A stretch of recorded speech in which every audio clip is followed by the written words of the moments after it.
sa kanyang bibig. Para ilarawan yan, basahin natin yung binabanggit ng Isaiah, Kabanata 55, talata ay 11. Isaiah 55, 10 at 11. Tingnan natin, saan ba inherent tulad ng Biblia? Yung mga pangako, yung mga salita na lumalabas sa bibig ng Diyos na Yehova. Sabi dito, kung nakita nyo na, dahil kung paano ang ulan at niebe ay bumubuhos mula sa langit at hindi umabalik doon hanggang sa madilig ng mga ito ang lupa, para tubuan iyon ng pananim at mamunga at magbigay ng tinig sa mga hasip at ng tinapay sa kumakain. Magiging gayon ang salitang lumalabas sa bibig ko. Hindi ito babalik sa akin na walang resulta, kundi talagang gagawin ito ang anumang gusto ko at siguradong magkakatumpay ito sa dapat ito sa katuparan. So sa teksto natin binasa, saan po inilitulan yung salita ng Diyos na Yehova, yung kanyang mga pangako sa patak ng ulan. Kapag ka umuulan, hindi naman po pwede lang hindi yun tumama sa lupa. Wala naman tayong nakita na ulan na hindi umabot ng lupa. Tsak na yun ay lalagapak at lalagapak sa lupa. At bago ito makituloy sa langit, bibiligin muna niya yung lupa. Ibig sabihin, mayroong purpose, kaya kung bakit umuulan. Sa katulad na paraan, ganoon din yung mga pangako ng Diyos na yun. Hindi niya yan sinabi nung wala ng katuturan para na makasay-say. Kung tsak na, tutuparin ng Diyos na Yehova yung kanyang mga pangako.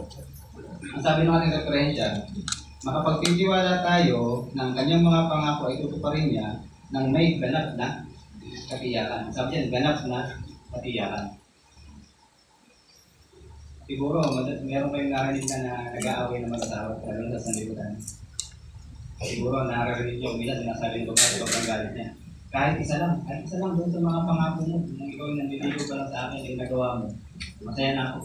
Kahit isa lang doon, napakadaming pangako, diba? Para nandiligo ako sa pag mag-asawa na sila, yun hindi na nagagawa yung mga pangako.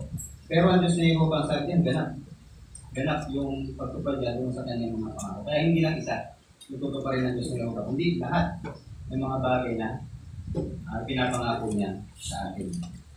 Bakit tayo makapagtitiwala talagang tutupad rin ni Yehova yung mga pangako niya? Ano yung dalawang sangkot kapag tayo nangangako? Ang una, ay hindi niya kinakalimutan yung mga pangako niya. Ang mga tao, nakakalimutan yung mga pangako dahil sa di kakasala. Pero sa Yehova, hindi ba kakasala? Banal ang Diyos na Yehova. Kaya makapagtitiwala tayo na imposibleng makakalimutan ni Yehova yung kanyang mga pangako. Pangalawa, kaya niya ito pa rin yung anumang gusto niya na gawin at walang makakahadlang para gawin niya yun. Maganda yung sinasabi sa atin sa Isaiah Kabanata 12, talatang 1 at 2. Isipin na lang natin, hindi na natin babasahin. Sabi ron, kung ano yung gusto kong mangyari, sabi ng Diyos na Yehova, yun ang magaganap.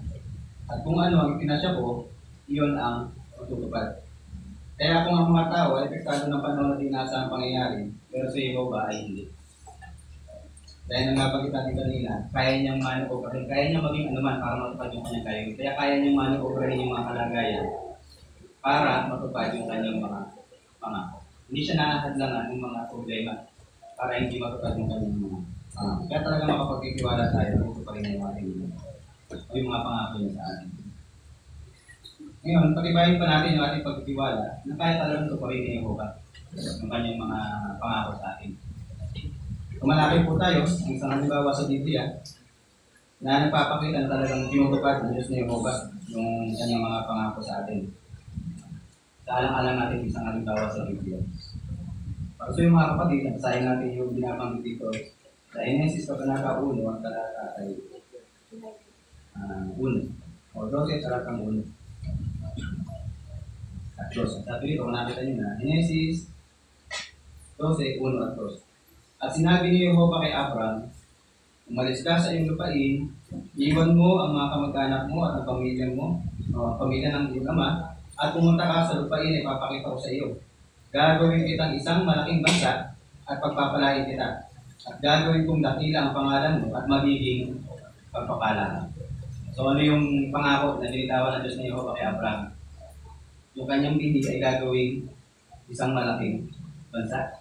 At doon sa talata 7, kung babasahin natin doon, sinabi niya, titira sila sa isang lupain.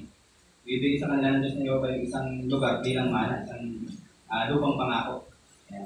Eh nga, yung tinutukoy ko na yung lupain ng mga Kanaanita. Yung lupain ng Kanaan. Ngayon, yun natin mga kapatid, pag-usapan natin kung paano pa tinupad ng Diyos na Yehova ang pangako niya ito kay Abraham. Merong mga naging hamon para hindi sana matupad yung